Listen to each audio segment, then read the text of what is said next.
वही हुआ जिसका डर था, बहुत दिनों से ये हम सब एक्सपेक्ट कर रहे थे। भारत ने फिर से बहानेबाजी शुरू कर दी है। चैंपियंस ट्रॉफी का वेन्यू तब्दील करने के लिए आईसीसी को दरख्वास्त भेज दी। इतने सारे कियोस में, ये एक कियोस हमारा एक अलग चल रहा है, ये सिलसिला चल ही रहा है, बट इतने सारे कियोस में हम चैंपियंस ट्रॉफी होस्ट करने वाले हैं और हम कहते हैं जी इंडिया आके खेले। कैसे इतने कियोस में हम दूसरे मुल्कों को बुलाएं और एक और कियोस शामिल करें? हमने इंडिया को तो हमने वोट दे दिया कि वो बिग 3 का पार्ट बन गया और उसको आईसीसी से भी बड़ा रेवेन्यू जनरेट होना शुरू हो गया और उन्होंने अपनी क्रिकेट को भी बहुत ऊपर ले जाने में हमने उनको बहुत सपोर्ट किया। मगर वापस हमें क्या मिला? वैसे हमें किसी दुश्मन की जरूरत नहीं है, हम अपने दुश्मन आप हैं, आपस में हम एक दूसरे की टांगे खींच। आए दिन ऐसी चीजें निकलती रहती हैं कि कश्मीर में ये हो गया, इधर कुछ हो गया, उधर कुछ हो गया, लेकिन उससे जब पाकिस्तान की हुकूमत मांगती है उसके सबूत पर इतनी कोई डोजियर या कोई ऐसी प्रॉपर चीज नहीं मिलती पाकिस्तान को। पाकिस्तान तो खुद टेररिज्म का शिकार हुआ है, लाखों लोग पाकिस्तान में टेररिज्म का शिकार हुए हैं। पाकिस्तान में तो टेररिज्म को भुगता है, पूरी दुनिया के लिए भुगता है। मैं मुबारकबाद देता हूं बीसीसीआई को, वेल डन। जो तुम उम्मीदें रख रखे हो ना कि अमित शाह जी तुम्हें अलाउ करेंगे, तुम कभी मिले नहीं अमित शाह जी से। तुम जिस दिन मिल लोगे तुम्हारा गला सूख जाएगा पूरी 25 करोड़ कौम का। वो आदमी इतना खतरनाक है। आज मैं कुछ भारतीय न्यूज़पेपर पढ़ रहा था, उनका था कि इंडिया में नॉट ट्रैवल टू पाकिस्तान और ये दोबारा यूएई या श्रीलंका के ऑप्शन को देखना चाहिए। अब ये क्या उनके जो जर्नलिस्ट हैं या उनके जो मीडिया है वो जान के इस तरह की हाइपरेट कर रहे हैं? आपको ये समझना चाहिए कि वो एक घर में जो कमाऊ पूत होता है तो बाकियों को इतनी लिफ्ट नहीं कराई जाती। दोस्तों नमस्कार, जिस खबर का हमें इंतजार था वो खबर कल आ गई। अब इंडिया अगले साल पाकिस्तान में खेलने के लिए बिल्कुल नहीं जाएगा। कल ये बात क्लियर हो गई बिल्कुल। अब हम तो खेलेंगे दुबई में या श्रीलंका में, क्योंकि पाकिस्तान तो इंडिया की टीम किसी भी हाल में जाएगी नहीं, क्योंकि हमारी सेफ्टी बहुत जरूरी है प्लेयर्स की। और जब से एक खबर सामने आई है, पाकिस्तानी मीडिया का रो कर बुरा हाल है। वो कह रहे हैं कि ऐसा मत करो हमारे साथ, हमने पैसे लगा रखे हैं स्टेडियम को ठीक कराने के लिए। उनका कहना है कि हमने 1200 करोड़ रुपए रेनोवेशन के लिए खर्च कर दिए अब तक। यानी कि कितना झूठ बोलते हैं ये लोग। 1200 करोड़ में तो 3 स्टेडियम नए बन जाते हैं और ये बोल रहे हैं कि हमने केवल रेनोवेशन के लिए इतने पैसे खर्च किए। यानी कि इनकी बात को कौन मानेगा दुनिया में। लेकिन कुछ भी हो, हमारे मैच होंगे श्रीलंका में या दुबई में और पाकिस्तान इसमें कुछ ही नहीं कर पाएगा, क्योंकि आईसीसी इंडिया के बिना कुछ भी नहीं है, क्योंकि सारे स्पोर्ट्स भारत की। अगर भारत ही नहीं जाएगा तो ये ट्रॉफी होगी कैसे? 8 साल के बाद ये ट्रॉफी हो ही इसलिए रही है क्योंकि भारत ने बोला है कराने के लिए। अगर भारत मना कर दे तो ये ट्रॉफी कभी होगी नहीं। और जहां तक बात है बाकी बोर्ड्स की, इंग्लैंड और ऑस्ट्रेलिया की हिम्मत ही नहीं है कि वो इंडिया को मना कर दे, क्योंकि इंडिया से वो अगर वो एक सीरीज भी खेलते हैं अपने घर पर तो वो अरबों रुपए कमाते हैं स्पॉन्सर से और गेट मनी से। यानी कि इतनी डिमांड है इंडिया की हर कंट्री में। हम अगर एक छोटी सी कंट्री से एक सीरीज खेल लेना तो वो कंट्री मालामाल हो जाती है। वही हुआ जिसका डर था, बहुत दिनों से ये हम सब एक्सपेक्ट कर रहे थे। भारत ने फिर से बहानेबाजी शुरू कर दी है। चैंपियंस ट्रॉफी का वेन्यू तब्दील करने के लिए आईसीसी को दरख्वास्त भेज दी है। शाहिद साहब ये बताइएगा, ये बहानेबाजी फिर से शुरू हो गई है, भारतीय मीडिया दावा कर रहा है और बड़ा स्ट्रांगली इस पर काम हो रहा है। तो ये क्या परेशानी की बात है? बिल्कुल भी परेशानी की बात नहीं है। एक स्टोरी जिसमें कोई नाम नहीं दिया हुआ, बीसीसीआई सोर्स, और फिर नीचे ही उसी स्टोरी में बीसीसीआई के एक ऑफिशियल राजीव शुक्ला को कोट किया हुआ है। इस तरह के बयानात कुछ 70-80 अभी और आएंगे अक्टूबर तक। सही तो अक्टूबर नवंबर में जाके डिसाइड होगा और ये डिसीजन बीसीसीआई ने नहीं लेना, भारतीय गवर्नमेंट ने लेना है। और बीसीसीआई की इसमें सिर्फ इतनी से होगी कि जो भी उनकी गवर्नमेंट उनको कहेगी वो इशारा जो है, उनको जो भी इशारा देगी या जो भी उनको रिटन इंस्ट्रक्शन देगी वो बीसीसीआई को फॉलो करनी है। लेकिन इंटरनेशनल कम्युनिटी का बड़ा प्रेशर है भारत के ऊपर कि आप वर्ल्ड चैंपियन हैं, पाकिस्तान 2 दफ़ा आपके मुल्क में आ चुका है, बावजूद इसके के टेररिज्म की बातें होती हैं, बावजूद इसके कि आप इल्ज़ाम लगाते हैं, उधर से इल्ज़ाम की नफ़ी आती है।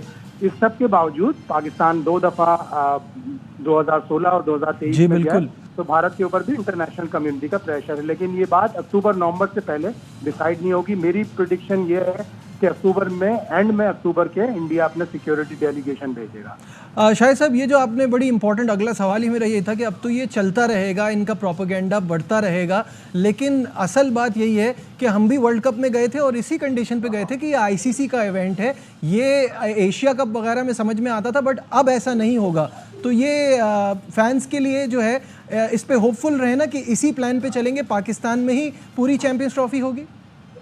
आए दिन ऐसी चीजें निकलती रहती हैं कि कश्मीर में ये हो गया, इधर कुछ हो गया, उधर कुछ हो गया, लेकिन उससे जब पाकिस्तान की हुकूमत मांगती है उसके सबूत पर इतनी कोई डोजियर या कोई ऐसी प्रॉपर चीज नहीं मिलती पाकिस्तान को। पाकिस्तान तो खुद टेररिज्म का शिकार हुआ है, लाखों लोग पाकिस्तान में टेररिज्म का शिकार हुए हैं। पाकिस्तान में तो टेररिज्म को भुगता है, पूरी दुनिया के लिए भुगता है। तो पाकिस्तान के ऊपर इल्जाम लगाना बिल्कुल गलत बात है और इसको एड्रेस करें, बैठें। जब तक ये पॉलिटिकल टेंशन दूर नहीं होगी, जब तक इसी तरह की स्टोरियां चलती रहेंगी। ठीक है, बहुत बहुत शुक्रिया स्पोर्ट्स कॉरेस्पॉन्डेंट शाहिद हाशमी साहब। और उनका बड़ा क्लियरली ये कहना है कि कोई परेशानी की बात नहीं है, इस तरह की खबरें आती रहेंगी, लेकिन चैंपियंस ट्रॉफी पाकिस्तान में ही होगी और कोई न्यूट्रल वेन्यू का प्लान नहीं है। इतने सारे कियोस में, ये एक कियोस हमारा एक अलग चल रहा है, ये सिलसिला चल ही रहा है, बट इतने सारे कियोस में हम चैंपियंस ट्रॉफी होस्ट करने वाले हैं और हम कहते हैं जी इंडिया आके खेले। कैसे इतने क्योस में हम दूसरे मुल्कों को बुलाएं और एक और क्योस शामिल करें अपने इस पूरे। हमने इंडिया को तो हमने वोट दे दिया कि वो बिग 3 का पार्ट बन गया और उसको आईसीसी से भी बड़ा रेवेन्यू जनरेट होना शुरू हो गया और उन्होंने अपनी क्रिकेट को भी बहुत ऊपर ले जाने में हमने उनको बहुत सपोर्ट किया। मगर वापस हमें क्या मिला? प्रॉब्लम ये है कि जब आप नेशनल इंटरेस्ट को छोड़कर अपने ज़ाती इंटरेस्ट में फैसले करेंगे ना, तो फिर उसका डैमेज आगे भी आएगा। आपको देखें, अगर आपने उनको बिग 3 में शामिल किया था तो फिर जो एमओयू साइन किया उस पर एज इट इज़ अमल होना चाहिए था। जो आपकी 7-8 उनके साथ बायलैटरल सीरीज़ है उनमें से एक भी नहीं हुई, ठीक है। उसके बाद क्या हुआ? फिर उसके बाद एशिया कप हुआ। एशिया कप ने उनको नहीं, जो हमने जाना था वो वाली हुई, जो उन्होंने आना था वो वाली नहीं आए। हाँ। फिर उसके बाद एशिया कप हुआ। एशिया कप में क्या होना चाहिए था? कम से कम हमारा ये मुतालबा तो वो मानते कि एशियाई कप ही पाकिस्तान में अगर 1-2 इंडिया मैचेस खेल जाते, अगर हमने इतना बड़ा उनको फेवर दिया था आईसीसी में, मगर उन्होंने रिफ्यूज कर दिया। फिर हमने एक नया उनको एक नई चीज़ उनको पकड़ा दी उनके हाथ में कि जी आप हाइब्रिड मॉडल के तहत आप श्रीलंका में खेल लें, हमें कोई इतराज़ नहीं है, आपने हाइब्रिड मॉडल दे दिया। तो उनको अब ये जो चैंपियन ट्रॉफी है उसमें भी उनको बहाना मिल जाएगा। वो कहेंगे जी हमारा हाइब्रिड मॉडल हमें दे दें, हम श्रीलंका में या बांग्लादेश में एक मैच खेल लेंगे, हम पाकिस्तान नहीं आएंगे। फिर मैं उसी तरफ आती हूँ। हमने कहाँ स्टैंड लिया? हमने भी तो स्टैंड नहीं लिया ना। क्या पाकिस्तान क्रिकेट बोर्ड ने वो गट्स दिखाए? क्या पाकिस्तान क्रिकेट बोर्ड ने कहा okay thank you very much, Asia cup hybrid नहीं करवा रहे हम, और अगर इंडिया यहाँ आके नहीं खेलता तो या तो इंडिया ना खेले या हम नहीं खेलेंगे? हम भी तो झुक गए। आपके पास कोई चीज़ भी नहीं है, ना आपका गवर्निंग बोर्ड स्ट्रांग है, ना आपके पास जनरल काउंसिल है, ना आपके पास प्लेयर की ये कोई अच्छा थिंक टैंक मौजूद है, और ना आपका कोई बोर्ड में कोई विजनरी बंदा है। तो फिर इसी तरह जब आप 1 साल के बाद या 6 महीने के बाद चेयरमैन चेंज करेंगे तो फिर बाकी जो इंडिया जैसे कंट्रीज हैं जो आप कहते हैं कि हमारे दुश्मन हैं, तो उनके लिए तो बड़ा आसान हो जाएगा आपको तरन वाला साबित करना। वो तो आपको इस तरह खा पी जाएंगे जिस तरह एशिया कप में उन्होंने किया, जिस तरह अभी वो आगे ड्रामा उन्होंने शुरू कर दिया चैंपियन ट्रॉफी आने से पहले। तो इसमें सबसे जो बेसिक चीज़ वो यही है कि हमने अपने आप को स्ट्रांग करना पड़ेगा।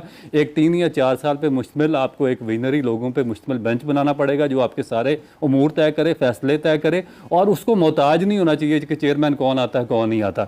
जो भी चेयरमैन आए उसके पास ऑलरेडी पता हो कि ये लोगों ने ये फैसला किया हुआ और ये पाकिस्तान के इंटरेस्ट में है, ये किसी के पर्सनल इंटरेस्ट या एजेंडा में शामिल नहीं है। तो उस पर फिर आप अपना विजन बेस्ड फैसले करें। वैसे हमें किसी दुश्मन की जरूरत नहीं है, हम अपने दुश्मन आप हैं, जिस तरह आपस में हम एक दूसरे की टांगे खींच। आज मैं कुछ भारतीय न्यूज़पेपर पढ़ रहा था, उनका था कि इंडिया में नॉट ट्रैवल टू पाकिस्तान और ये दोबारा यूएई या श्रीलंका की ऑप्शन को देखना चाहिए। अब ये क्या उनके जो जर्नलिस्ट हैं या उनके जो मीडिया है वो जान के इस तरह की हाइप क्रिएट कर रहा है, या आपको लगता है कि आईसीसी ने जिस तरह पहले एक बयान दिया, उन्होंने कहा कि इंडिया को ट्रैवल करेगा, अगर नहीं करती तो Sri Lanka will come to Pakistan. तो आपकी नज़र में क्या सोल्यूशन नज़र आ रहा है और क्या नज़र आ रहा है कि फोर्सी क्या करती हैं आप कि भारत पाकिस्तान ट्रैवल करेगा चैंपियन ट्रॉफी के लिए? मेरा ख्याल करना तो चाहिए कि वजह ये है, देखें एक हतमी तौर पे तो ऑब्वियसली कुछ नहीं कह सकते। तो आपको पता है कि बिल्कुल आखिर जाके इंडिया हमेशा बैकआउट कर भी जाता है, लेकिन हमें उम्मीद अच्छी की रखनी चाहिए। तो आईसीसी ने, मैम जब आप भी शायद उस टीम का पार्ट थी, बोर्ड में थी, तो आईसीसी ने क्या मेक श्योर नहीं किया था जब पाकिस्तान ने ट्रैवल किया था इंडिया कि हम आपको वर्ल्ड कप के लिए श्योर करें? ऐसी रीश्योरेंस मांगी नहीं थी क्या ज़का अशरफ साहब ने कि हम अपनी टीम को भेज रहे हैं और उसके जवाब में आप भी अपनी टीम चैंपियन ट्रॉफी भेजें? क्योंकि उस टाइम यही डिस्कशन में आ रही थी कि चलें हाइब्रिड मॉडल एशिया कप के हद तक तो हो गया, बट वर्ल्ड कप और जो आपने बार्टर करना था वो चैंपियन ट्रॉफी का था। तो उस टाइम ऐसी कोई डिस्कशन हुई थी? आपको ये समझना चाहिए कि वो एक घर में जो कमाऊ पूत होता है तो बाकियों को इतनी लिफ्ट नहीं कराई जाती।